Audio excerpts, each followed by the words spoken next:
Fats necessary and hormone development and diet, so Important distinction.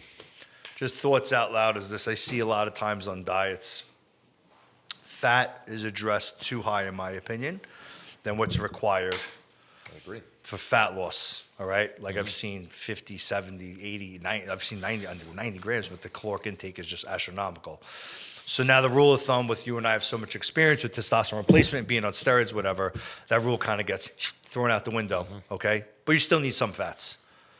My opinion, to be dead ass honest with you, just enough to keep your skin and your hair, if you had hair, okay, your dick's working with the test. But I'll be honest with you, what happened years ago when I did that show, I wasn't as in tune or knowledgeable as I am with nutrients. So I said, no fat. I'm not gonna eat any fat. I literally, whatever scraps were in the chicken, that 0.5, which is negligible, I think I would have seriously total in a day, maybe 6 grams. That's insane. I did start to see my skin got really of course, weird. Dude. Yeah, absolutely. First, I got to say to the audience that listens to this, hopefully in long form, this is literally like we just sit down and start talking. It's like the most casual conversation ever. It It's should like be. two fucking meatheads talking about. It's just like a conversation we would have off camera. This is by no means a pose in any way, shape, or form. I think it's. But I want to say about this, like there needs to be a distinction made between enhanced clients and non-enhanced natural people, right? Because I think a case could be made for some people that they might need a higher fat diet if they're not injecting themselves with exogenous hormones, 100%. right?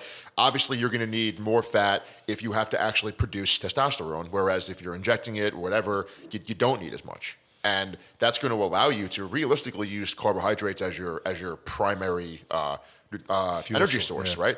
But the other thing too, and you and I guess we've gotten a little bit of flack over this every now and again. I'll see a clip on the Instagram thrown up about us talking about keto diets, and like people have taken keto diets and turned it into like a religion almost. Like it's like a totally an insane thing. Like if you're trying to build muscle, even if you're trying to recomp, so let's say you are which recomping is not easy to do, and usually it's someone who has, let's say, taken a long time off from training, right? They're getting back into it, or a beginner, or someone who's taking steroids for the first time. You need carbs because you need insulin. Like insulin is the most anabolic hormone in the body. And if you're not having a lot of carbohydrates, what are we doing to shuttle that glucose where it needs to go? Nothing. And that's a serious problem, which is why guys will get shredded on a keto diet, but they're building negligible amounts of muscle, Flat. even if they're borderline in a surplus. So that's a huge thing that we have to look at. But I think one of the things that we do when we sit down with new clients at Uzi Strength is you got to ask, are you on TRT or you're not on TRT?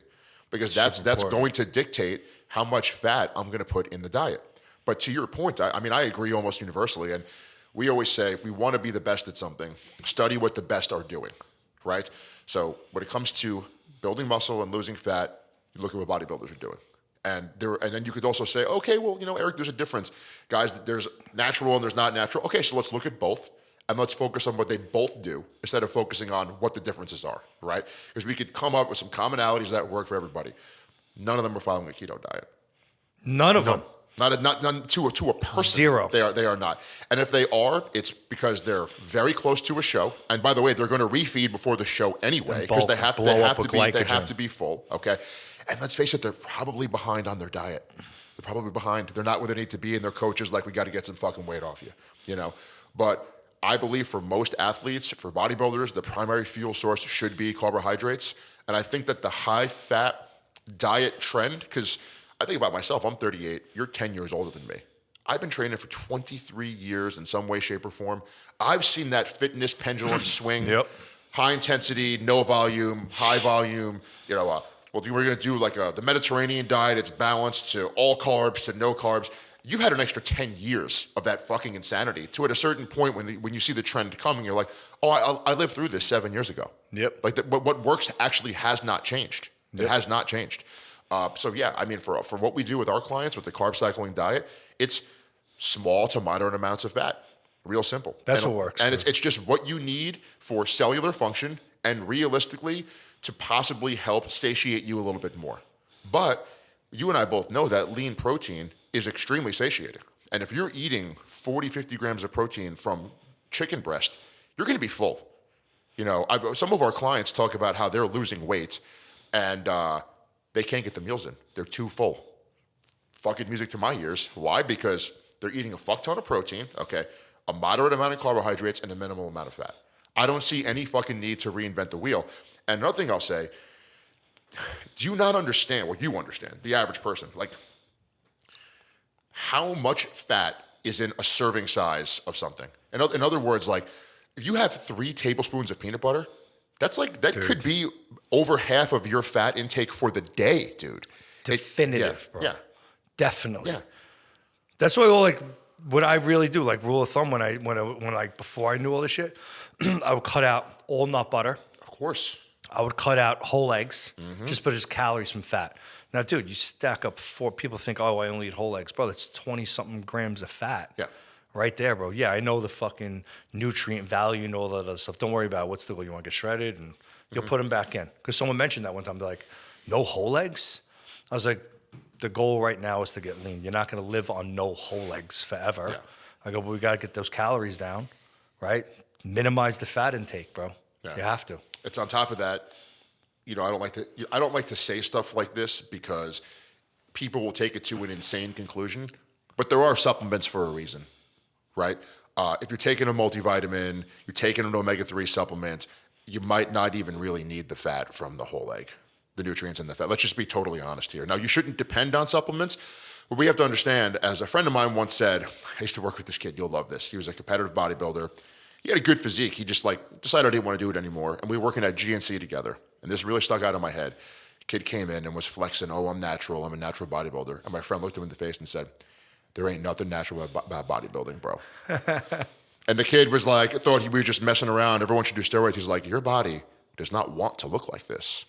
You are manipulating chemical processes to look a certain way that is actually evolutionarily disadvantageous, historically speaking. Like, your body wants to hold on to fat stores. It does. It's emergency energy. Okay, yeah, right? So when you think about it, yeah, taking out whole eggs and having a vitamin D supplement and omega-3, is that natural?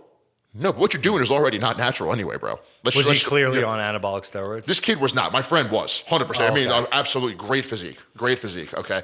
But like, he was still jacked and he was going, there's nothing natural. Yeah. It's hysterical. And like, I think the kid took it the wrong way, like almost like I have to do gear or something. And that's not what he was saying. He was basically like, listen, dude, you have to understand that what you're trying to accomplish here is not a normal or sane endeavor by any stretch of the imagination. It's not the natural balance of a human being. Not even close. Not even close. And so if someone says, oh, I want to have the whole eggs, I want to eat naturally, pick another sport, bro. Yeah. And by the way, because of supplementation, we're not telling you to do anything profoundly unhealthy, right? You're still going to get the nutrients. You're just going to get them in something that doesn't have calories in it, right? But I think one thing you and I have noticed over working with clients is like people just have no fucking idea what's in their food. None, bro. The importance of diet, man, like I have changed even myself so much since I started working with you and my approach to training with my clients, with the people I work with through you. It's like you could train your ass off, go home and have a bunch of Drake's coffee cakes and just fuck the whole day up. The whole day. A bunch of coffee cakes. Just 2, right? A couple. They're so calorie dense. And Entenmann soft-baked cookies. I mean, I could go on, right? A bunch. Valentine's Day just passed, right? Mm-hmm. My wife got me box of chocolates. I'm like, wow, you get me a box of chocolates? I know, thanks. But dude, they're delicious. I love not even knowing what it is. I guess whatever, right? Do you ever look at the calories in one of those, bro? It's insane. It's insane. Yeah. Dude, it's like 90 calories for one little fucking 2. It's 180. Dude, I think there was probably like 26 grams of fat in 2 of those little chocolates. Yeah. That's your day. With sugar. And those are shitty fats. Yeah. Yes, exactly. With calories, with sugar. Yeah. So it's not even like you're getting, okay, my primary energy source is going to be fats because this is keto. No, this is, you spike your insulin. Dude, that's more than your cardio session from 2 little chocolates. That's what people don't realize. Yeah. Is like, when you really want to get shredded, right? Those little fucking things matter. Yeah, absolutely. When you first at start, you're probably eating so shitty, right, throughout the whole day, that if you're eating clean all day and you had one of those, okay, you could probably do it. But then you start to lose weight, bro. You're not going to be able to do it because that one little one could fuck it up. I probably shouldn't even tell anybody that because they're going to be like, oh, I can have 2. Yeah. You know what I'm saying? That's how people are. Of course. But like we're so in tune with it, right? I know Like, remember I was talking about diet before? I know when I fuck around, bro. I'm eating, and I know what makes my body fatter overnight. It's the trail mix, the calories. They taste good. They're so dense, nuts. People like eating nuts. Oh, I'm eating healthy. I'm eating nuts. I'm like, yeah, dude, you'll never get lean eating fucking cashews like that, bro. Unless you're measuring them out and Do calculating you know them. what a quarter cup of cashews? insane. That's like putting your head into a vagina one time barely and pulling out.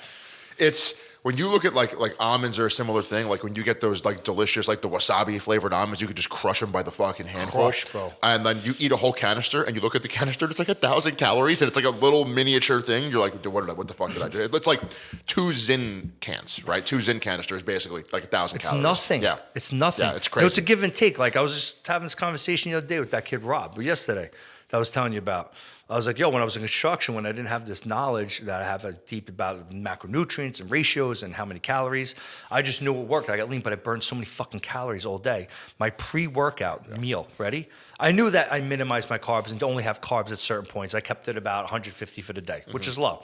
But dude, the fat I took in from nuts before the workout was like 70. But I did so many goddamn steps all day. Of course. And then I did cardio at night. I just burned the shit off. Yeah. If that was me now, there's zero shot. Not that I don't move, but I don't move half as much. No way. I would I would put weight on. Yeah, absolutely. I would eat a whole bag. This is what I do. I get a zero carb whey protein shake, and I get one of those bag of raw cashews or a big bag of peanuts because I like the peanuts more in it. And I eat the whole fucking bag. And then one day I looked at it, I think it was 46 grams of fat in one shot. And I was shredded. Yeah, but you're as Burning. as John Berardi used to say, you were in G flux. In other words, you're burning off everything you put in on a bro. daily basis. Like your intake perfectly matches like the calories burned, and so you will actually look great, and it won't even really matter. But I do just definitely think there has to be a return to sanity, and I think also a holding on to sanity within the fitness industry. You know, like whenever I see an extreme in anything, be it don't eat fat, don't eat carbs, I know you're full of shit. I know. Okay. Train once a month or else it's overtraining. Or if you don't do 6 workouts a week and 75 sets of legs, then you're not optimizing your hypertrophy gains. Dude, stop smoking crack. The guys whose bills are paid by looking good have ate a certain way since the fucking 80s. Okay, and it has not changed. Okay, Not really. What changes is the amounts. Okay, and the drugs. At the end of the day, once nutrition labels became a thing, because like you got to think about it, in the 70s there wasn't food scales or nutrition labels, so these guys are all just guessing, kind of like you were like, all right, well, I'm 8 weeks out, no more whole eggs, no more red meat. Like they would do shit like that, and then just train really hard, and hopefully it would work Well, out. I told you the story, right? Back in the 70s, my friend's father was a professional bodybuilder, Lou Ferrigno. They knew that carbs made him fat. So they minimized the carbs to almost zero. And as his protein source, they didn't have a lot of money. They had hot dogs, right? So crazy. Meat, chicken, hot dogs, right? And then, of course, they'd probably cheat and fill out. And then they knew that eating no carbs for 4 more days, they lost the bloat, lost the fat. And their cardio was running around the blocks 4 times. Yeah.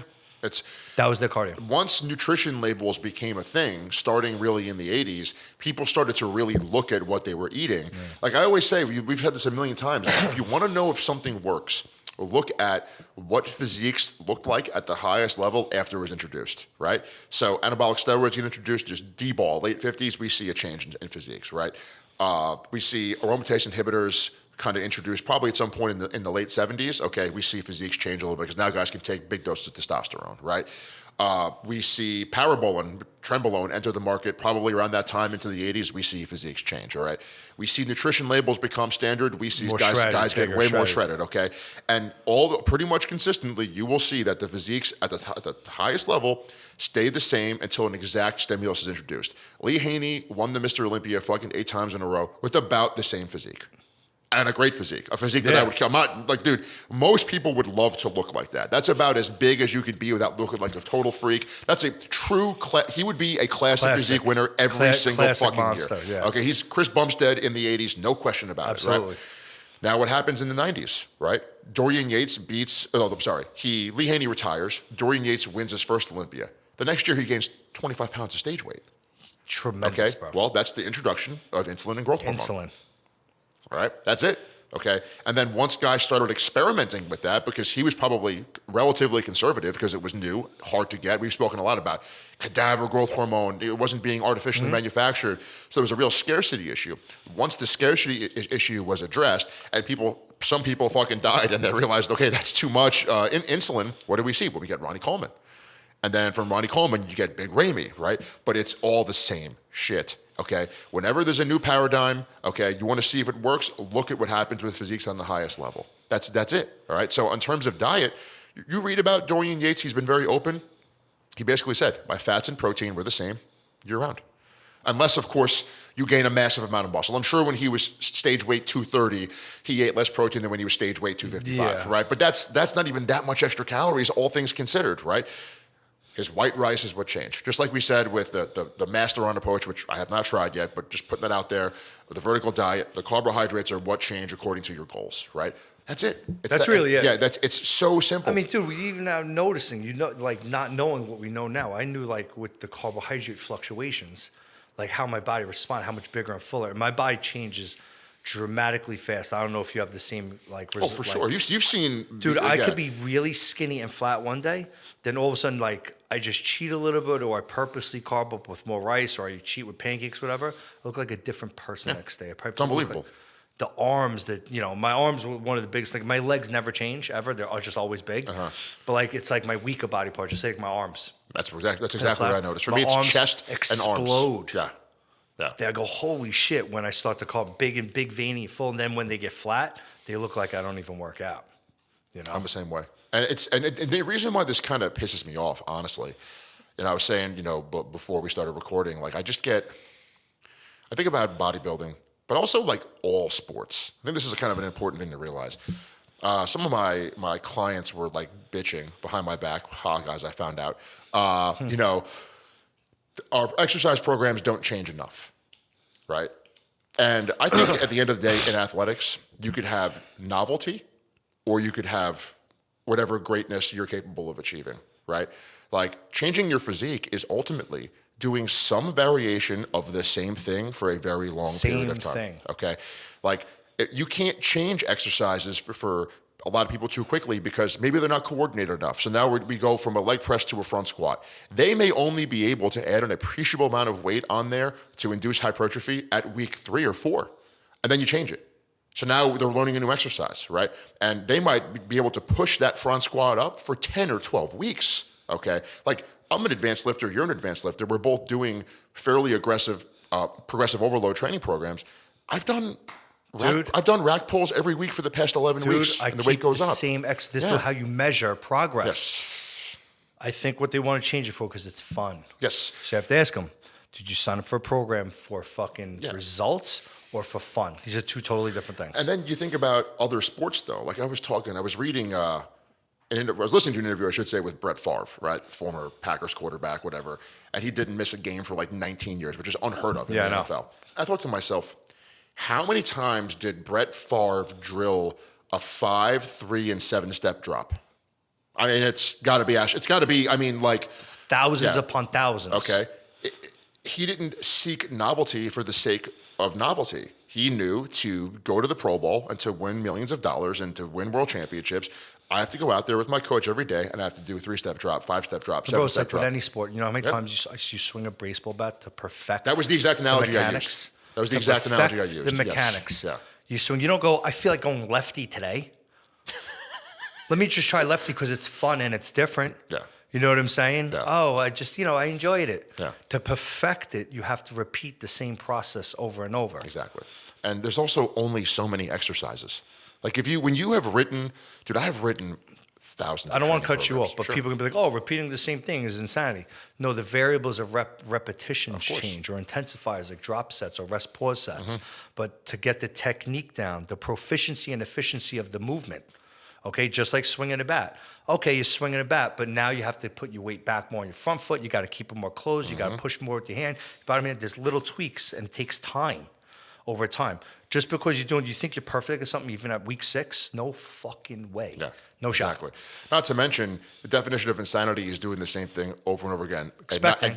Like, if you're getting results from it, then actually I would argue you'd be fucking insane to change it. That's, I think that's the problem. You could either have novelty or you could have success. You can't have both. You can't. And because people's attention spans are so fucked nowadays, and we're all guilty of it to a certain extent. I'm very grateful that I learned how to train before I got ADD from a cell phone. Like I had habits ingrained in me, training and diet at a very young age. And so I could just go there. I could just turn that switch and just dial in. You're very much the same way. But look, you could either have novelty, or you could have success. These are two competing things here, okay? If you want to come in 1 month and do fucking jumping jacks and the next month come in and do bench press, sure, like fine, but you're not going to look any better. You're not going to perform any better. And sometimes it puts people like us in a tough position because you do have to meet the clients where they are to an extent.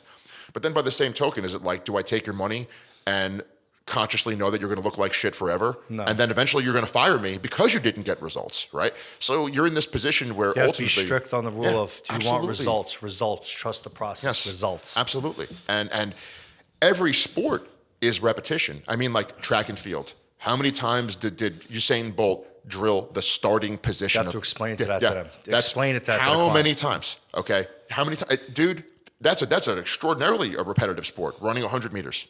Right? You can only break the race down into so many different things. You're drilling that start every day. Okay? And when you're not doing that, you're doing strength and conditioning work. Across the board, the more I'm thinking about it, it's with everything, right? Boxing. Just say you found the perfect, just even for just what we're doing, fat loss, right? The perfect way to lose fat is to keep your heart rate a certain way, whatever. And if you enjoy treadmill, the elliptical, and it's less pound and knees, you keep repeating the same exact thing. You're going to lose fat that way. Oh, you feel like doing burpees one day because it's fun. But it's a different fucking zone where you're going to be tapping into glycogen, glycolysis, and burn direct body fat. Yeah. Absolutely. You know what I'm saying? Just because you want to change, keep doing that. It's working. Absolutely. Don't change it. There's no need for it. And one thing I think you and I both really kind of narrowed down on together is just like how much bullshit we've cut out of each other's training. Like I'll talk to you, then I'm doing this with my diet. You're like, Eric, stop. Okay. Then I'm doing this with my TRT. Eric, stop. You'll tell me, Eric, I'm doing this with my training. Then stop. And the general theme has always been simpler is better. And I'm an advanced lifter. You're an advanced lifter. You know what I mean? So like, this is not a situation where like I need extra cool shit because I'm advanced. Ironically, you need less because once you figure out what works for you, that's what you do. Okay. And odds are it won't really stop working as you improve. Obviously the margin of improvement, gets smaller and smaller, but like, that doesn't mean that changing it will get you better results. What did I just tell you, Eric? I used to do a variation of it and kind of just throw it against the wall. Now that I stuck to something basic and I pick a few movements, if you looked at my workouts, you'd be like, it's bland as fucking white bread. It literally is. Certain exercise, but I stick with them.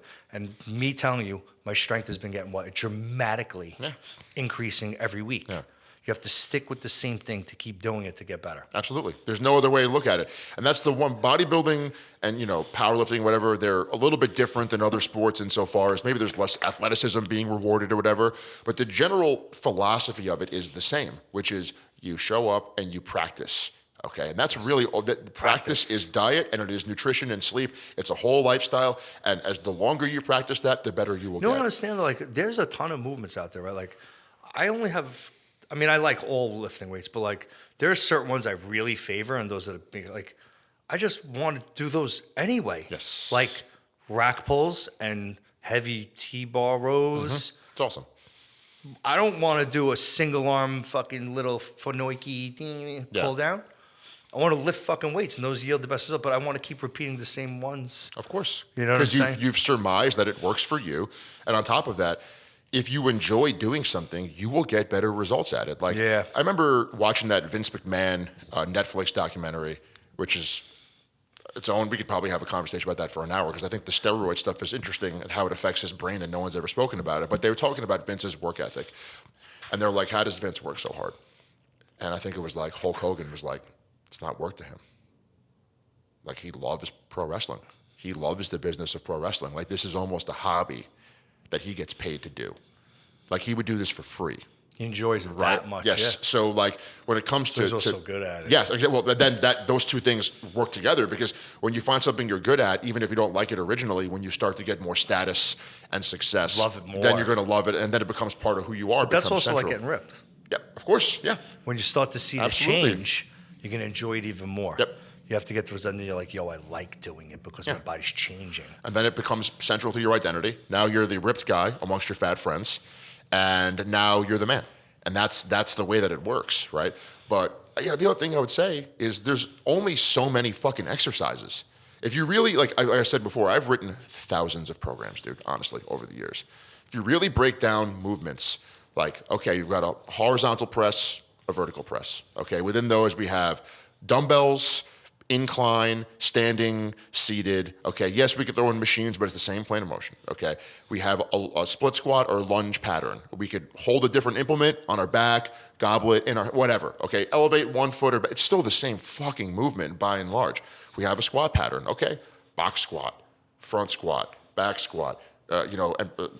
Whatever, machine squat, or whatever. At the end of the day, like, it's the same patterns over and over and over again. And until you're able to look at training that way and be like, I'm doing a unilateral single leg exercise, and that's the same thing as a reverse lunge with a safety bar or a reverse lunge holding dumbbells. It's all the same movements, really. You know what I'm going to talk about? Like, okay, I don't love doing cardio. It's okay. Yeah. I don't love it, but I do it because it's necessary, right? So this is the game I'll play with myself. I said, yo, I'm going to do, as soon as I got, I'm going to do 45 minutes. This happened yesterday. I hit 35. I'm like, I got another 10. I go, do 2 more. Do another one. All right, dude, you're close to 40. I go, just get to 40.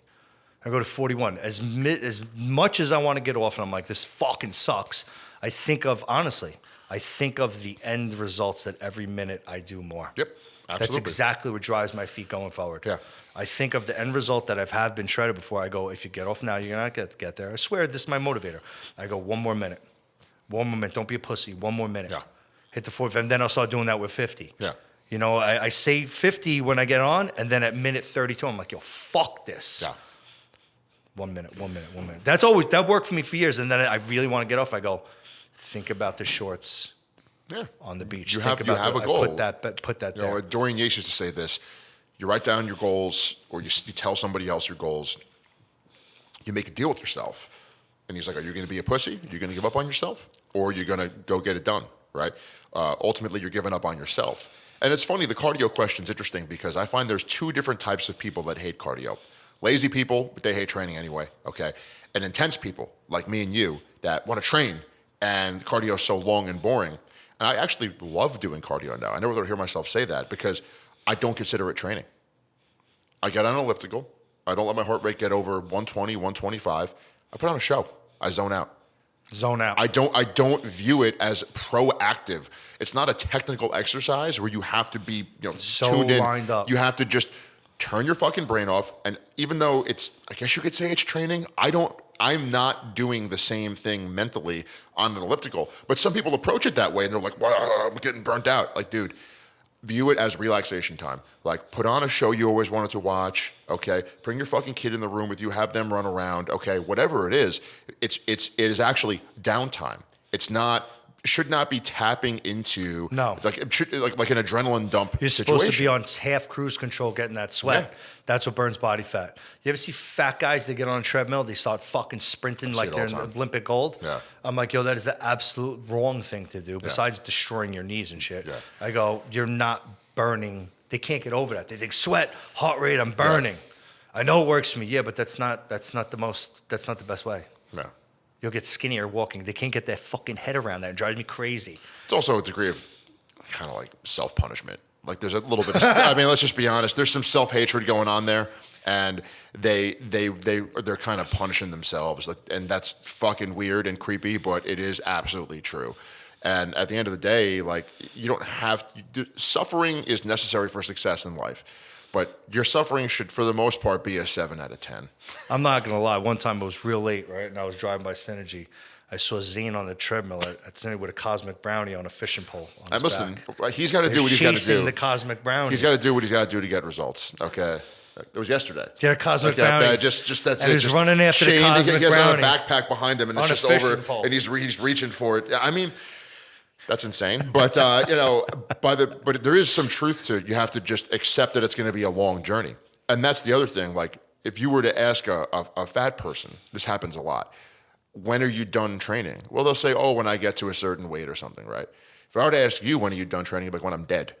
You've accepted. It's not that, even. Yeah. It's not even on the table. Yeah, like you accept that you're going to train The only for the thing rest that of your is life. in my brain is how I could train till I'm dead. Yes. Like there's no. I got stem cells. Absolutely. Duct tape. Yes. Crazy glue. Absolutely. More steroids. I don't give a fuck what it is. Yeah, Bro. yes, exactly.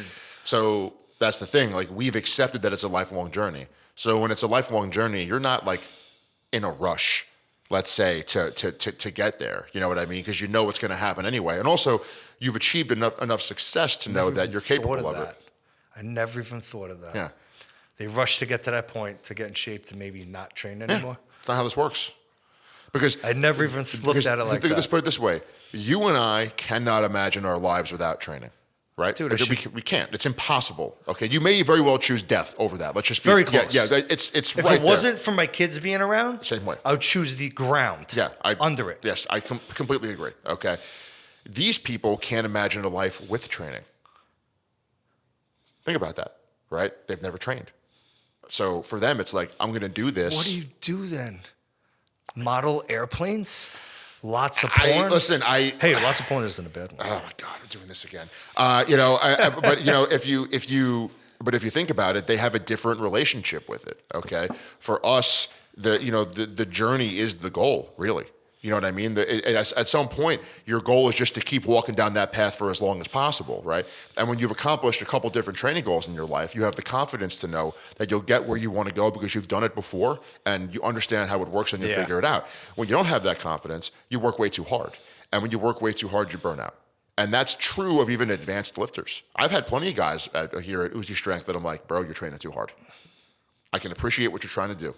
Okay, I'd rather work with you than someone who doesn't want to train. It's not even close, okay? That guy who's doing fucking 14 sets of deadlifts who misread the fucking thing. Animal, though. Animal. He would go, that's a guy you want. He would go back at night to finish the sets. I go, you fucking out of your mind. He's an animal. Yeah, that's an What animal. did he do with that? Did he misread it or something? There was an error in Trainerize, and it put the. I was like, yo, you're a Division I football player. Like, how do you not know how to read blocks? He was just like, what the best part about it, he goes, yo, these guys are, they're intense. Yeah, I go, bro. I spoke to him on the phone, and I was like, I was texting him. I'm like, dude, I love what you're doing, okay, but please understand, I would never do that deliberately.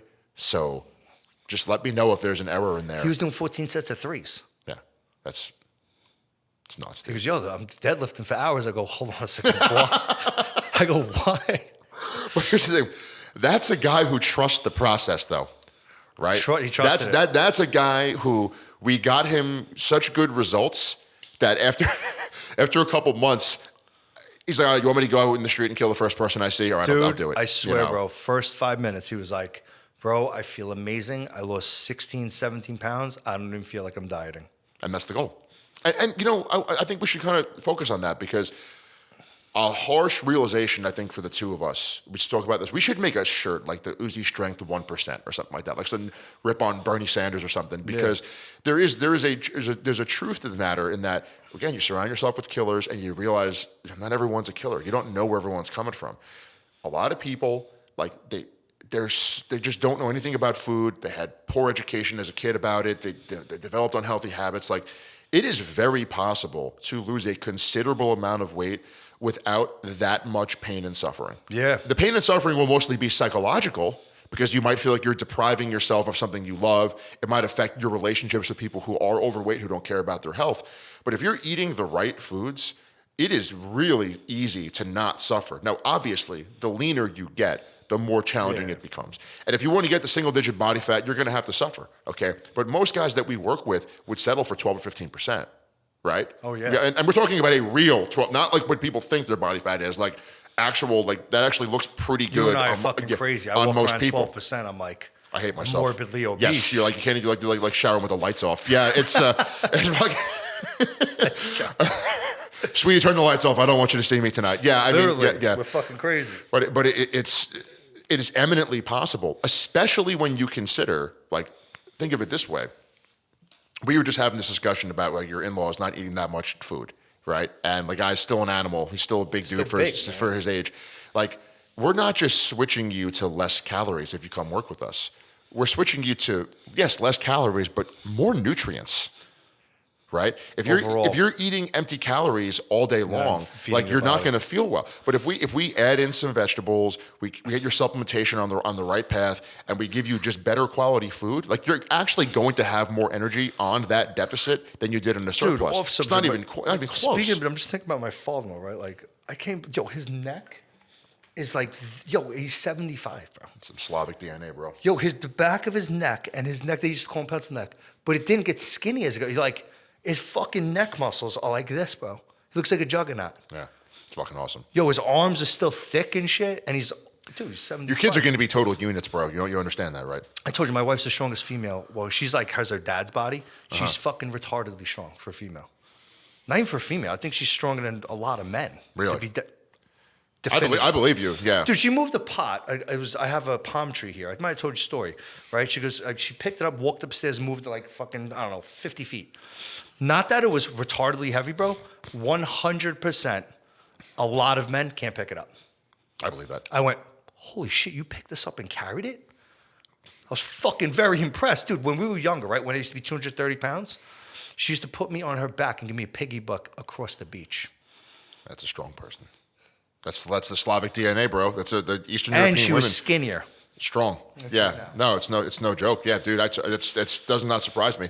And again, in the situation of I'm so used to it. I'm like, all girls could do this. Yes, exactly. Yeah, my wife's pretty strong too. It's the same thing. It totally screws up my perspective on what people are willing to do. Well, you can't squat 225? Yeah, What do you mean? that's so funny you say that, man.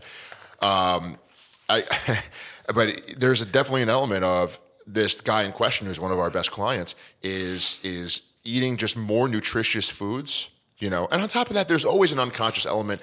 When you start to eat better, you will unconsciously bring the rest of your life together. So he's probably going to get more sleep. He's probably going to drink more water. I'm not going to lie. These things, of course, kind of play into it. But when you switch to more nutrient-dense foods, you will be surprised at how good you feel. The only issue will be that you have literal addictions to shit food and a shit lifestyle. And yeah, you got to overcome that, right? But that's really psychological in a lot of respects. That's on you. You know what I can't do that love for you. about this, like we're talking about the nutrition and feeding, is when someone who's never done it, and then once they do it, they get the same like almost feeling that you and I get, and they don't leave it alone. Yeah. They get addicted. They get the to bug. It. And that's I it. love that. Yeah. More than anything. Yeah, they get the bug. They get the feeling like, holy shit, this is the best I ever felt, bro. I've never done this before. I fucking love it. I could never imagine not doing it. And that's the underlying message: is you don't have to feel like shit. Especially nowadays with like access to hormone replacement therapy and everything like that. Like, feeling like shit is a choice now. It is. And yeah, there might be an exception. Okay, I don't know. You're a fucking veteran. Some awful war. Something could have happened. I understand that. A disease that was out of your control. Something genetics. Okay, you get hit by a bus. Let's factor all that stuff out. Okay, if you have not been through any substantial physical or psychological trauma, I just really believe this. Feeling like shit is a choice. It's a choice you make every day. Everyone I know that complains about feeling like shit, it's all the same shit. Smoke too much weed, drink too much alcohol, don't sleep, eat a bunch of fast food. Those are four choices. Those are four choices that I just listed that you make every single day. Okay, and that's why your wife doesn't want to fuck you. Okay, let's just be totally honest. Okay, it's you. Okay, it's not her. It's you. Okay, that's why you don't have enough energy to spend with your kids. Okay, that's why you fall asleep on the couch every day at 2 p.m. This is a choice that you made. Okay, now of course, yeah, age is a real thing. If you were a healthy, vibrant 25-year-old and you're a healthy, vibrant 45-year-old, are you going to be as energetic as you were back then? Probably not. Let's just be honest. You know what I'm going to do? I think throughout the podcast, and just every now and then go like Tourette's, balls deep. Balls deep. I can't do this. You're out of your fucking mind. Did you see that thing with I gotta send you that with the girl with Tourette's? Yo, she's not bad looking. Larry told me about this. He's like, the girl's like, my name's bad. She goes, click balls out of that Arabian balls. I knew a guy that had Tourette's. It was No, yeah. And she's not bad looking. She's like acceptable. Oh, she goes, weenie. I used to train with a guy. He owns a gym now, or he did own a gym that had Tourette's, and he was a wrestler. I met him in the Long Beach wrestling room back in the day. Same thing. You'd be training with him. I felt bad for the girl, to be honest. I felt terrible for him too, and the guy actually overcame it and did some really kind of exceptional things for someone who had an issue. But you don't want to make light of it, but like if you've never been around someone like that, and then you are, it takes some getting used to. It's a little fucking weird. I know this kid, he has Tourette's, man. Well, he's 10 years younger than me. That's why I call him a kid. Good looking, handsome, dresses good, and he'd fucking do this. And I was like, he'd do that. But it wasn't like he wouldn't verbally say stuff, but he would do these little twicks. I mean, listen, he still smoked every fucking hot vagina out there. He overcame his disability. Yeah, he was too good looking for that to fucking be a deterrent, you know? And then I know on the other end, someone who definitely has a little slight verbal Tourette's. I'm like, not where he just says out like, I want to eat your wife's ass. He'll be like, you know, he'll just say stuff. And I'm like, you know, that's improper to say. Where's the filter? Definitely some sort of form of Tourette's. Interesting. Definitive. I'm like, what would make you say that now? This is what I wonder. You didn't know that was not right? There's definitely I still get me like, yo, you have Tourette's, bro. I think he has Tourette's. He won't tell me. I go, you definitely have Tourette's. By the way, you're better off just telling me so I could just deal with it, you know. But totally off topic, but I actually don't think we've discussed this, and I think that this would be excellent content. So I want to go down a bit of a crazy journey here if we have time, okay? So we brought up Vince McMahon. And I don't know if we always got to talk about steroids but, and brains. But did you watch the Netflix documentary that was on? Not yet. Okay, so it's good. It was a bit of a hack job. There was some re-editing done apparently because it was getting ready to release, and then all those insane sex that he was writing got released, and he got let go from the WWE, whatever. So then they put it back into production, and then re-edited some of it, and put it back out, like we'll say a year and a half later. Okay. And as I'm watching this documentary, I remember I watched it just after my son was born. So that's like about 6-7 months ago now. So I watched it, and then a week later, my wife was watching it, like, you know, while she's breastfeeding our son. And I'm sitting there and I'm like, you know, no one is talking about the unique cocktail that's required to make a Vince McMahon. So first of all, the guy was, by his own admission, sexually abused as a child. Okay? It's going to fuck you up. Just a matter of how much it fucks you up. Okay? It's kind of correlated with, frankly, affecting, you know, sexual behavior. That just seems to be something that you develop to deal with the pain or whatever. Okay? As his parents got divorced, and I think that he was sexually abused by his stepdad, I want to say, okay? Didn't talk to his dad, Vince McMahon Sr., for a long time, and then eventually went to work for him, developed a relationship, and bought the company off his dad, okay? Then, of course, he's a billionaire, so he has a lot of power. But I'm looking at pictures of him in the 80s, and he's like in a fucking Speedo. He's jacked. He was jacked back then. He's jacked now, okay? And you think about how you develop habits, like you love Masteron, right? It's one of your favorite compounds. Every single 80s bodybuilder loves Nandrolone. Why? Because love it. Because it was, first of all, it was all pharma grade back then, right? So you were getting DECA. Yes, every guy in their 50s, DECA. Yes. It was what was available, first of all. You could get it legally. Like, again, you could go to a doctor and they would just fucking give you for like, imagine this now. Go to a doctor and for like $1 an ampule, get like Decadrobalin amps. Like, that's what it was. Fucking 40 it was like a amoxicillin. Yeah, literally that simple, okay? And those guys, they never stop loving it because it obviously has a lot of positive effects for your joints. So as they get older, they don't want to feel what they've done to themselves. So it's like, hey, let's just lube the joints up with some Nandrolone. And the shit works, obviously, no question, okay? But everyone who's taken these drugs know that these nortestosterones, these Nandrolone-based compounds, they are responsible for pretty serious degenerate behavior. There's no question about it. Like, the only drug that makes you weirder than Nandrolone is Trenbolone. And they're cousins, if not brothers, okay? Yeah, it's all in that same department. And as I'm looking at the message this guy is sending this woman, okay, I'm thinking to myself, can we just have a conversation about how much the shit this guy is taking is affecting his judgment? One of the clips that that Zane had posted for me on your Instagram was a study that I read that the number one side effect of steroid use surveyed amongst men was basically poor sexual decisions, like sexual psychopathy, more or less, okay? So you combine that with being a billionaire and being abused as a child, and you're getting a really insane situation here that's like the potential for disaster is really, really high. And I just felt like nobody wanted to talk about this. Like, dude, he's been pinning himself with super physiological doses of Test and DECA maybe for 40 years. Okay, that's like, because his kids are older. Yeah. So it wasn't like he stopped or something to, like, you've seen like Triple H, right? Like, there's a period of time when he was obviously on fertility medication and his physique went to shit. And I'm not judging him. It happened to me. It's going to happen. Okay. All of us. But Like you look at this and you're like, this is a dude who's out of his mind on androgens that are making him crazy. And and nobody wanted to talk about this. And I'm just saying, Angelo, and he could have been taking Tren. There was a period of time where he was on like the cover of Muscle and Fitness, and he was shredded. He wasn't taking Tren, he was taking Parabolin. Yeah. Let's get it right. He's getting it imported from France. Yeah, it's just like that's it. Get the real OG shit. He probably has a crate of it in his basement that that's like. So to the steroids, let's speak of that. There was never any trenbolone acetate ever produced on the market for human consumption. Never it's once. only been for animals. Tren acetate, right? Pellets, and then we know that was only for cattle to make them bigger. Yes. Human consumption was only the hexahydrobenzoate carbonate, hexahydrobenzyl carbonate ester, Parabolin. That was the only one. Yeah. By Negma, 1.5 milliliter amps, 76.5. That's the other thing. But 76.5 milligrams. What you take? Those guys are taking 2 amps a week, which is insane to think about what guys take now, right? Of Tren. No, it said that. Like Yeah. Dorian Yates on one of his things, he Yeah. took, I think, 2 amps of Parabolin. Yeah. You would think today, I go, dude, they take 800 milligrams of Tren. I go, dude, Dorian Yates took 150 milligrams of hex. It's crazy. It's You know crazy. what I'm saying? That's what I thought was crazy. But we were talking about But that. yeah, I don't think that was addressed properly.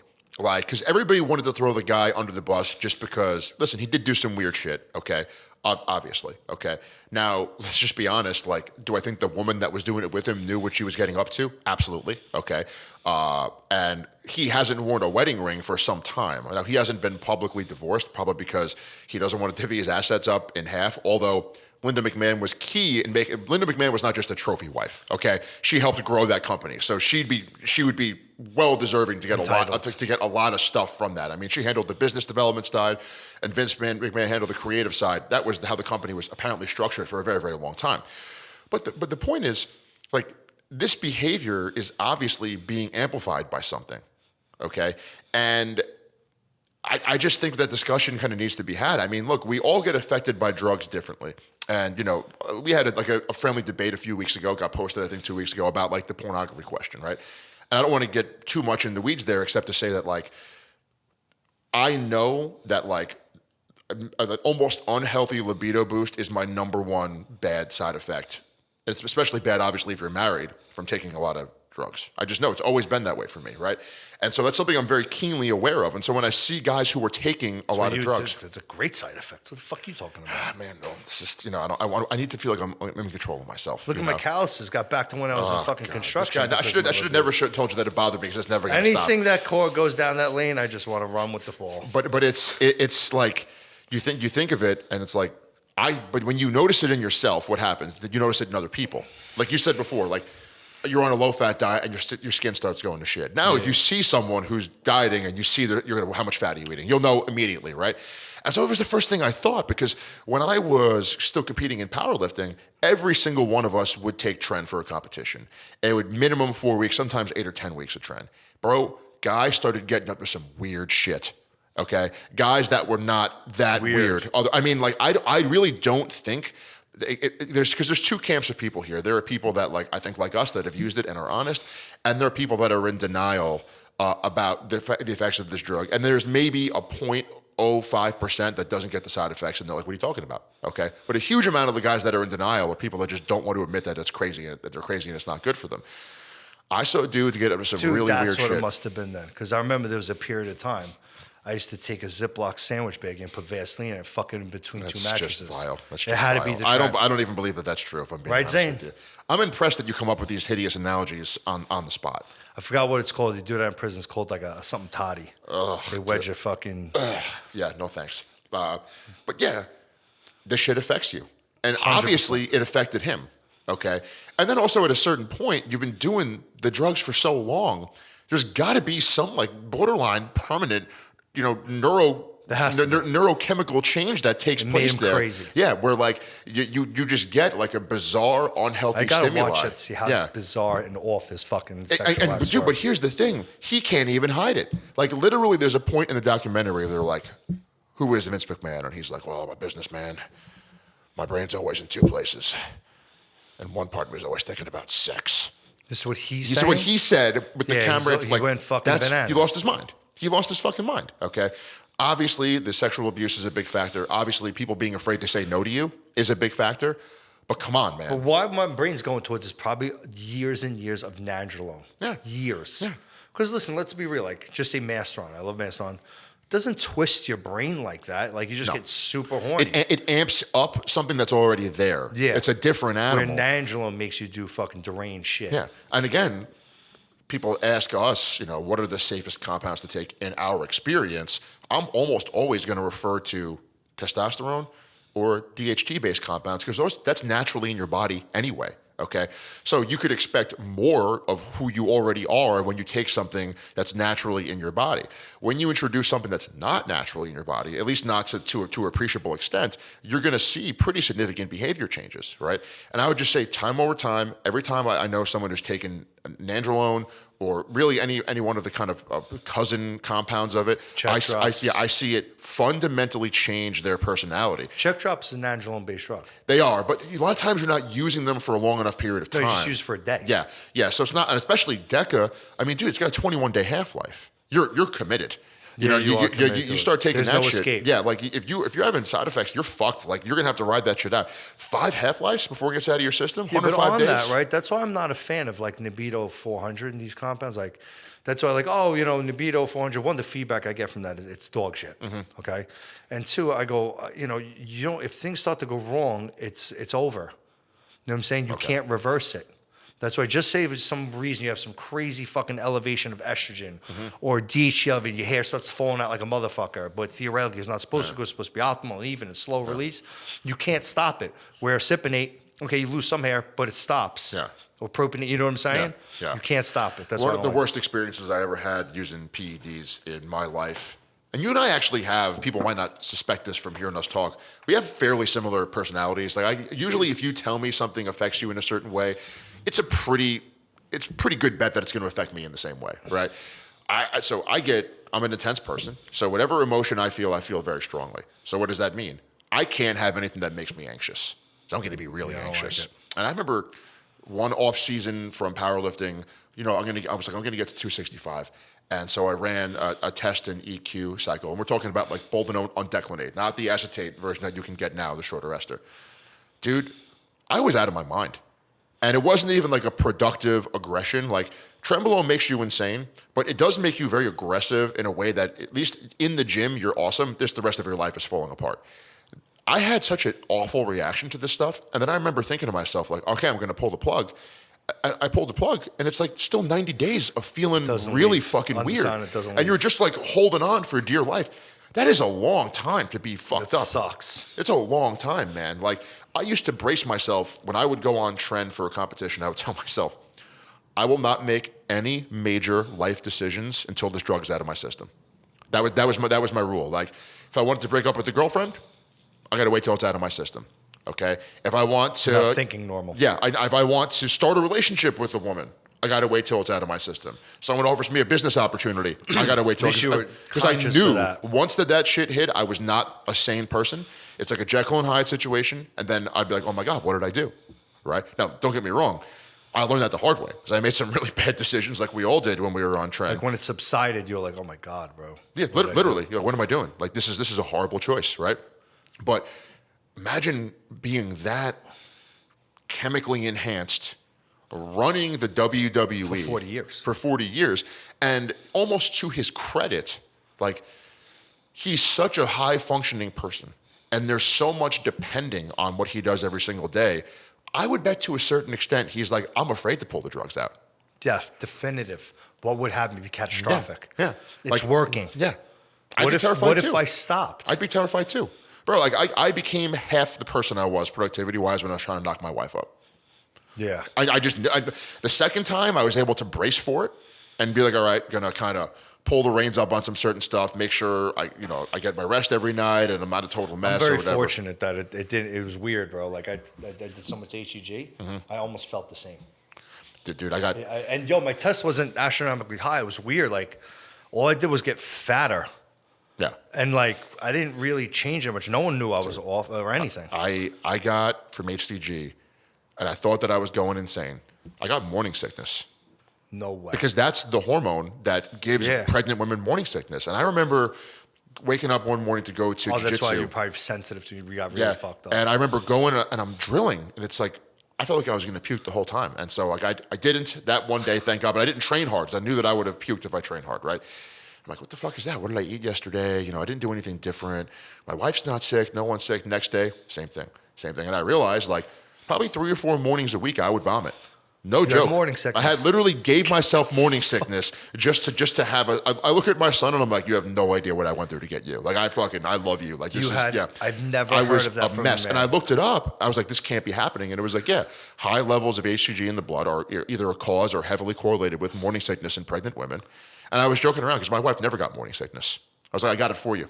Okay, I took that fucking bullet for you. That's crazy. But it was only the first time the doctors wouldn't give me HCG, so I just took clomiphene, which made me insane, but it worked. I got my wife pregnant. It was a long process, but it worked.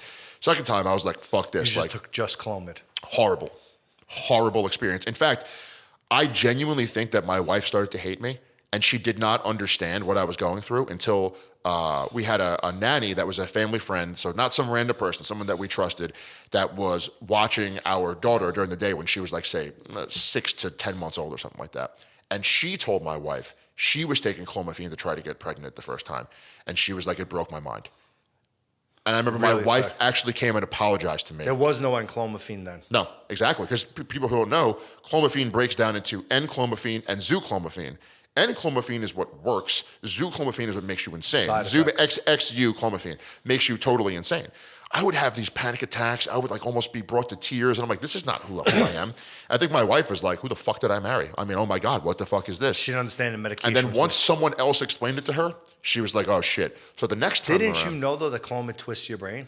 I knew it, but it's one of those things, and I think this is when we warn people about tren, right?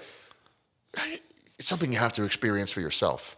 You read it on paper, you're like, maybe that won't be me. I'll be tough. I can get through it. And I guess I was tough. I did get a little depression issues. The way I explained to people was like, I would wake up at some days, it's like, it could be perfect day. I'm like, it's a little cloudy. Yeah, You're like, yeah, absolutely. You can't control it. Yeah. The next time that we tried for a kid, I was like, I'm not doing that shit again, right? So I went out, I got HCG, and then eventually I got it prescribed. So I was getting like pharma grade Pregnol. HMG? I didn't use the HMG. My doctor actually said they felt like it was a waste for the very beginning because I had to turn my testes on, regardless, It would be a waste then. Yeah. And then I went out and I got N-clomiphene citrate and I ran those two together. And yeah, was I low energy? Sure. Okay. Did I get fat? Absolutely. Okay. But did I have those same insane side effects? No. Absolutely not. No.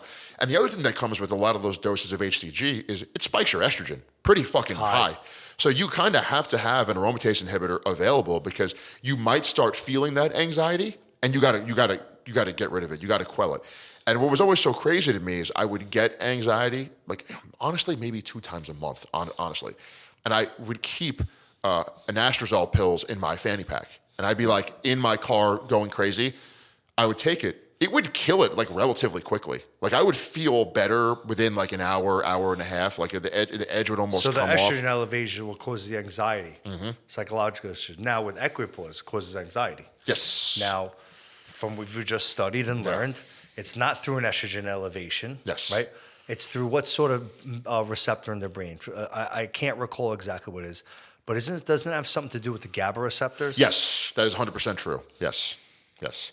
And here's the distinction that this is like, we say shit on here that like, if I heard us say, I'd be like, yeah, fucking duh, you guys are retarded. But like, there's so much truth to it. Like, you probably shouldn't take drugs that were not originally designed and tested on humans, right? Like, no one is asking the horse how he feels. No one cares. You said, come on, like, the fuck out of here. We're going to put you in a glue factory anyway. You break your leg, you're dead, okay? You slow down, you bang a couple horses, and it's over for you. We don't give a fuck. We don't give a fuck how you feel, okay? No one is asking the cow that's being given Phenoplex tablets, hey, how you doing today? Feeling a little aggressive? No, you're going to kill him. It doesn't matter. No one cares, okay? But, like, us, we're so retarded. We're like, oh, yeah, let me take this thing that has never been tested on humans, and then you feel like a psycho, and you're like, yeah, obviously that makes sense. Like, the stuff that cleared scientific trials in the United States, by and large, at the recommended doses, probably didn't have these effects. And the nandrolone thing, you could say nandrolone was prescribed totally. At the doses that Vince was taking, probably not. What do you think he was taking? I don't, dude. I mean, 600. He was so jacked for his age. So jacked. And always lean. He was never like... Always in shape and tan. Yeah. What do you think? Like, he ain't taking no TRT doses. I'll say what? 6 to 750 test, 300 to 400 of another compound. That's exactly what he was doing. That's what I He's think probably is... taking 600 to 700 tests and 400 DECA. Yeah. I would bet anything on it. Yeah, and I think and he maybe just... a sprinkle of HGH. Yeah, like and just ran that shit year round, and it is interesting too because it shows you how not bad steroids are for you if you have everything else under control. Like if your blood work is okay and you don't get too big or whatever, like it's probably going to be okay. I always say, bro, steroids got a very bad rap for the abuse. Yeah. They're medications. Yes, and so like it is interesting that he's like this machine, and also a high stress individual. So we're not talking about like he retired at 50 and fucked around This all is day in another Florida. thing when I want to talk about the steroid abuse and people dying. People always call like people who don't know, who aren't into it. They're like, "Oh, steroids will kill you." No, they won't. Because the volume of DMs that I get from guys that aren't educated, they tell me their dosage that they run for a consistent period of time is, bro. They're like, "Yeah, I've been taking 500 milligrams of test with 40 milligrams of Anavar and like 300 milligrams of Masteron consistently for years." That's a lot, dude. Dude, Yeah, that's a lot. I'm like, bro, you know what your cholesterol levels are? They're like, what do you mean? What's that? Yeah. What are your triglycerides? I don't understand. What's your blood sugar? I have no idea. It's funny. I was talking to a guy. He goes, a lot of my friends. He goes, I'm on real TRT 200. He goes, a lot of my boys. He was from a different country. He goes, yeah, I'm on TRT. I take 500 milligrams of test. I'm like, dude, it's not TRT. I mean, we laugh, but it's the truth. It's a legitimate steroid cycle. I mean, dude, even 200 is really not TRT, depending on the blood work results. Dude, the point where I'm saying, yeah, it could be very high for someone. I'm like, how many people out there are running cycles like Vince McMahon, who's clearly alive in the 70s, for a long time, who aren't in tune with dosages? And I've become almost like a steroid hypochondriac. But in a better, you have to, though. I'm a steroid hypochondriac. Like, I don't want to get fucked up. Meanwhile, people like living their life, they're eating fucking, they think, yeah, I take 500 milligrams test. Oh, yeah, I feel great. What do you mean? What do you mean? I'm good. It's also like, yes, that causes a problem, no question. But, this is like the analogy I always use is the green tea analogy, right? So, like, when I was working for GNC, some fucking study comes out and they're like, oh, Japanese people or whatever drink green tea and like they live a really long time. And you just get these like women from like Garden City coming into the store to like, give me green tea. I want to live forever. And I'm like, do you understand there's no fat people over there? Like, do you understand? It doesn't even really matter what they're taking. Like, there are no fat people in Asia like there are here. Do you have any understanding that, like, as Kevin Nash used to say, there are no 15-year-old Great Danes at the dog park? Like, do you not understand, like, smaller people live way fucking longer, way, way, way longer? And that sometimes the stuff you attribute to steroids is actually more just you're too fucking big. Okay. And that's before you even get into the calories you have to eat to maintain that, which could fuck your blood work up. So like, it's just so comical. Like if you were like a lean shredded guy taking 250 to 500 tests for your whole life, you're probably going to be fine. Okay. Yeah. If you're a fucking 300-pound bodybuilder, you may very well die. You should probably lose that. You should lose that weight the second you are done competing, sir. Yeah, this is a really, it doesn't go together. That's a bad idea. Big and old doesn't really go together. But a friend of mine who works at WWE, that Zane actually knows, said Vince was religious with his cardio. Religious, okay? Never missed a workout. He paid like an elite strength and conditioning coach to basically sit in the WWE gym all day and wait for him to come down. Had him on retainer, like a lawyer. Basically paid him on retainer. He would just sit there. We'll train when I get there. Yeah. You just wait. He would just sit there, fuck around on his phone, lift weights, watch TV, and when Vince showed up to train, you fucking better be there. No matter what time it is. It does not matter. Okay. It's actually not big. I paid a ton of money. Yeah. He was on his fucking iPhone just waiting. I'm chilling. Just chilling all day long. I'll train myself. Yeah, literally. Said, just talk to the wrestlers who are coming in, just fucking hang out. But like when Vince comes down there, I don't care how much Adderall you got to take, you better be ready to train that motherfucker. That's pretty cool. Like it's a pretty crazy. He used to tell me that Vince was so old school with the gym etiquette. So he said, like, if you could risk getting fired if he saw you look at your phone in the gym. Like, you probably just leave your gym. You're better off leaving your phone at the front door. That's what he said. He's like, leave it in the locker, get the fuck out of here. If you dropped heavy dumbbells on the floor, he would scream at you from across the gym. Scream. And his line was, God damn it, this is church. whenever someone made like an inappropriate noise. If you can't handle the weights, don't fucking lift them. Like old school gym etiquette, like which I could appreciate being someone who came up at the tail end of that and now notices that it's totally fucking gone. When I would lift even very heavy dumbbells, maybe because I think I'm shorter, I had a certain way where I'd knee them up to my face and knee it up to my face, but I would bring them down in the same manner. I'd have my knees meet my hands, come down, and then I would dump them like that. That's what you do. Not throw them from up here. The only time you ever do that is if you're eminently about to tear a pec. Like the dumbbell gets out of position and it's like, oh my God, I'm going to die. Okay, sure. That's not every set. It's also funny. It's off subject. I could see someone who has back weakness. I'm like, yo, watch me. Like you just put them and trust the process.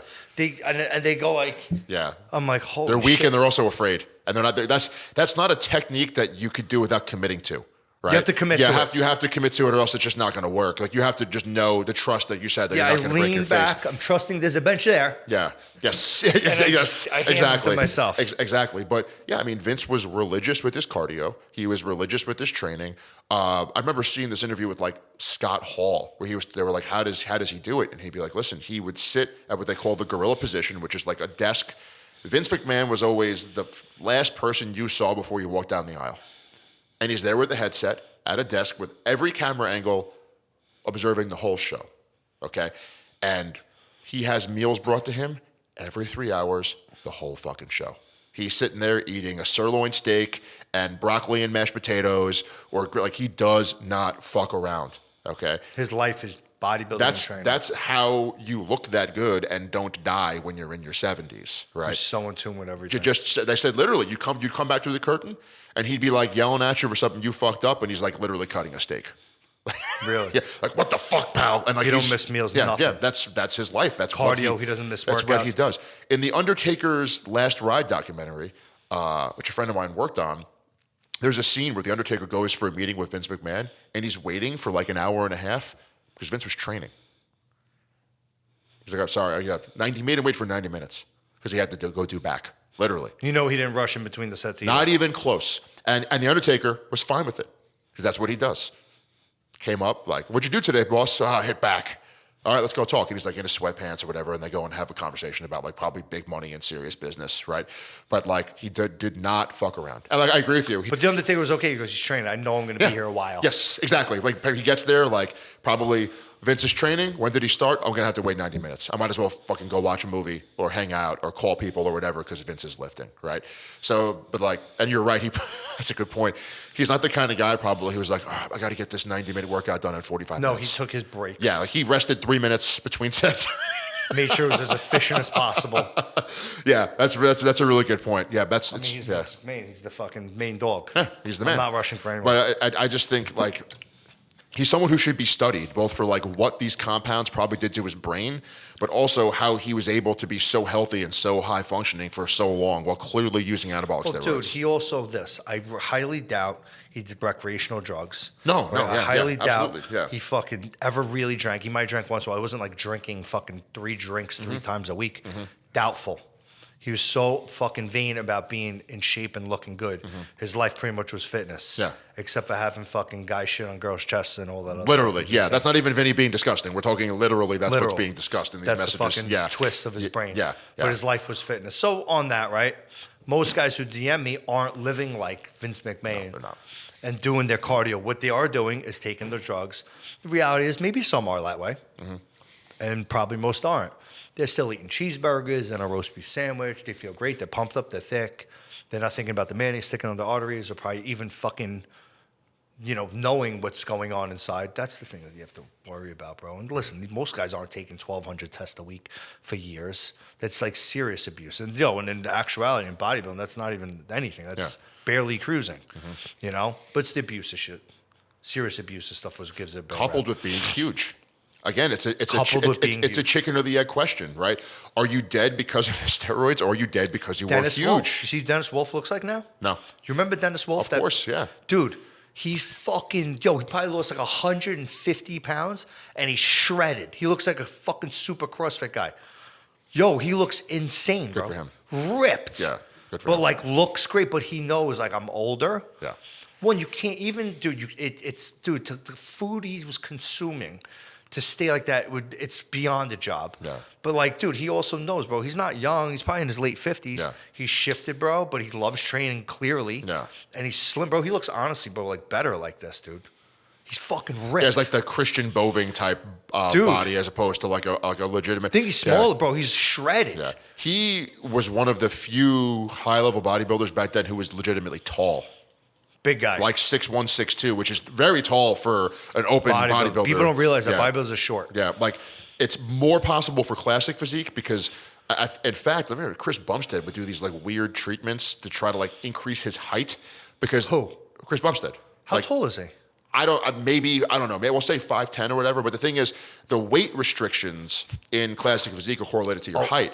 So, if you're 6'1", you could be a stage weight, 235. He had to. Yeah, but if you're 5'10", then you got to lose pounds. You got to lose weight, right? So, like, that's what makes classic so different. He tried to be, what, a smidge under, you saying? No, he tried to make himself taller. Taller? Oh, for his weight. That's So he didn't have to lose as much weight to get on. Yeah, exactly, to get on stage. So classic definitely favors more like taller guys. Than open. Open bodybuilders are definitely seeming like that 5'7" to 5'9" is I think the sweet spot for a lot of bodybuilders. Yeah, but 5'7", 5'9", 265 pounds is not an appealing look. That's insane. You're like a box. You're like a square. Yeah. Doesn't look. It's cool like for comic books. Yeah. You look like Human Life. What's that fucking? I used to be into comics a little bit. His name was Puck or something like that. He fucking was jacked and anyway. Okay. I know you would probably know maybe something like that. I figured you'd be. I'm thinking of like my obscure comic knowledge is now. I'm just thinking of like the Hulk. Something, but the Hulk was taller though. Like it was a taller character. The Hulk. Did you know that was like someone who was a fucking dork when I was work. He's like the Hulk in the movies. That's when the movie came out, the first one. Yeah. He's like the Hulk's really like the size of a house. I didn't know that. It wasn't like a human. He was supposed to be like a monster when he turned into the Hulk. Like you almost think of him like kind of humanish size, but just a lot bigger. Yeah, like a 500-pound guy or something. No, like that. not like you. No, like a big fucking. That's what he told me. It's like an alien almost. Like a tank. Okay, yeah. okay. That's what it turned into. Interesting. So you would be thinking, not to be real nerdy, you think about like Wolverine. The character Wolverine's supposed to be like 5 feet tall. I didn't know that. Yeah. Small. Yes, I knew a lot of nerds who were like, "Fucking Hugh Jackman, it's bullshit. He's too tall to be Wolverine." The real character Wolverine is like literally like a midget. And if I remember reading the X-Men comics, like the villains would insult him for being short. Like he was like this ball of muscle, like a Wolverine though, like a small, intense, crazy fucking thing, right? Like it's almost like the size of the fight in the dog, so to speak, was part of his character. Not that you're like some tall. I'm not gonna lie. One time in my life, I did try Dungeons and Dragons, maybe once or twice, right? And in this time period in my life, just to mind you, I was this time period where it was right after this where I used to trade my toys for Doug's pornos, Dad's pornos up the block. So during this time period, I was still that kid, right? So I tried playing Dungeons and Dragons a couple of times. I was like, what the fuck is this? Get the fuck out of here. I'm never playing this ever again. Sorcery and fucking diamond dice. Went back to fucking trading my baseball cards for fucking pornos to the kid up the block. I'm not a D&D guy either, man. Doesn't do it for me. No. I just can't do it. It's like those long extended card games that take like 6 days to complete. You're a different type of smart nerd. You're like a science nerd. You'd make an atomic bomb kind of nerd. Here's the thing. I'm actually more of a history philosophy guy. I'm not really. You know what I mean. Yeah, but yeah, I appreciate it. I'll tell you this though. It's a funny story, assuming that we've covered everything. I had a couple friends that were big into those type of games. I had a lot of nerd friends. I'm like in between a nerd and a jock. You are. So I had friends on both sides of the equation, right? So there was one summer, I think it was like not all of us had licenses yet. So I had a couple friends that were like a year older. And these guys started playing each other in Risk.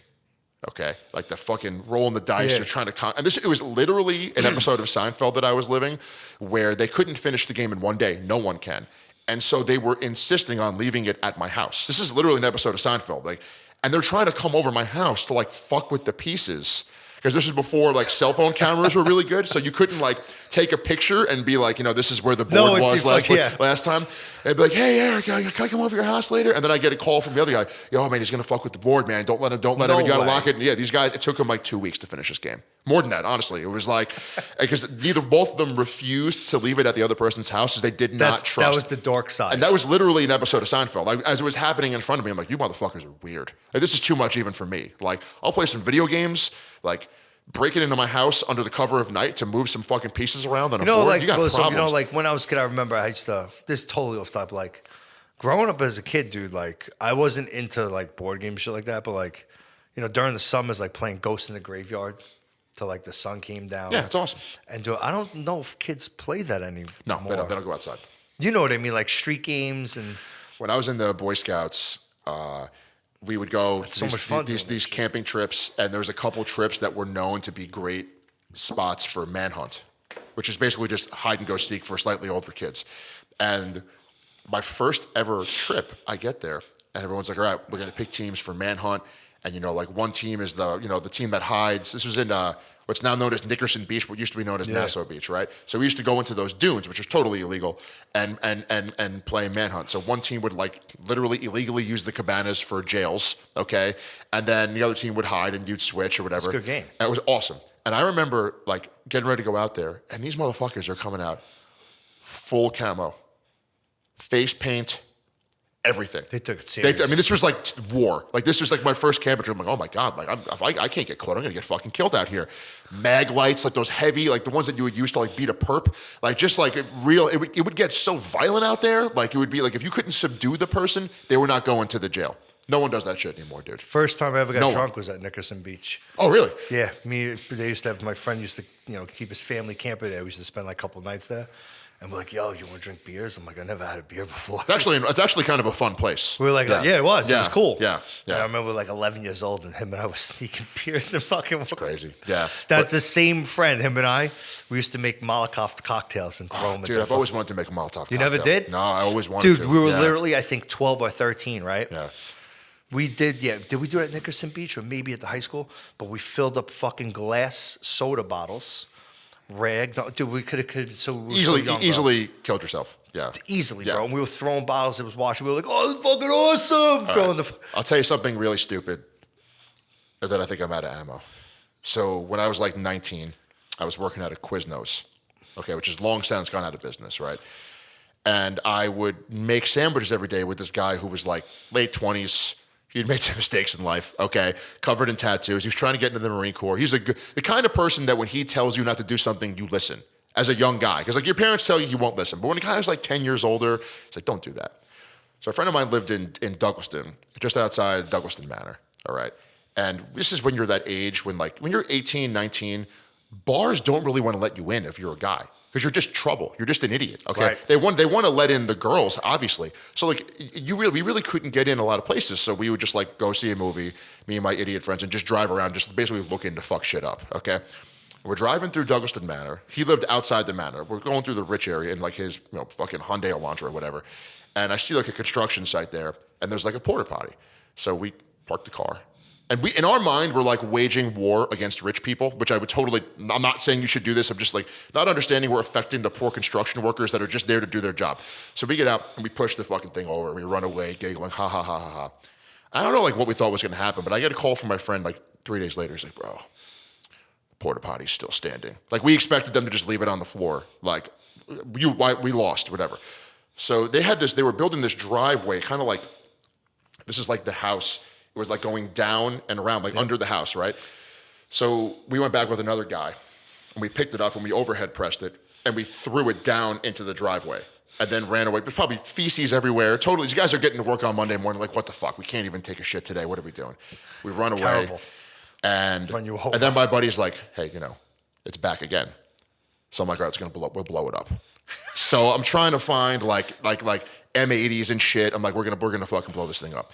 So this guy that I was working with, he's kind of egging. Every time I would do something stupid, he kind of like egg me on a little bit. I remember one day we're making sandwiches, and he's like, hey, whatever happened to that Porta-Potty? I'm like, I'm gonna fucking blow it up. And he like puts the knife down. There's a whole line. He's like, do not blow this fucking thing up. And I'm like, why not? He goes, have you handled explosives? Do you know where to acquire these things? You could kill yourself. You're going to start off. It's a felony. Like, this is like a serious problem. You're 19 years old. And I'm like, all right, fine. But, we can't lose. Like, I'm going to fucking get the better of these people. So I'm thinking about it. And I'm like, you know what we're going to do? We're going to fill it with cement. So I went to Home Depot and I bought 400 pounds of cement, like 5 80-pound bags. Okay.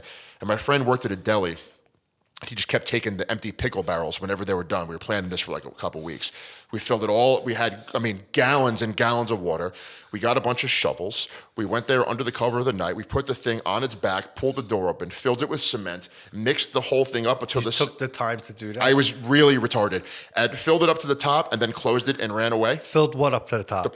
We put the Porta-Potty on its back. You filled the thing up with as much as, it was 400 pounds of cement, dude. You're crazy. It was a real example of like you took the time like kind of high IQ, too much time on your hands, immaturity, and access to just enough technology and money to do something really fucking stupid. And the Porta-Potty was never back. I would say that we won. But to this day, my dream is to be at a bar and hear the construction worker telling the story over my shoulder, because I want to know what their reaction was when I got there. I'll bet anything. No one's ever done that before to take the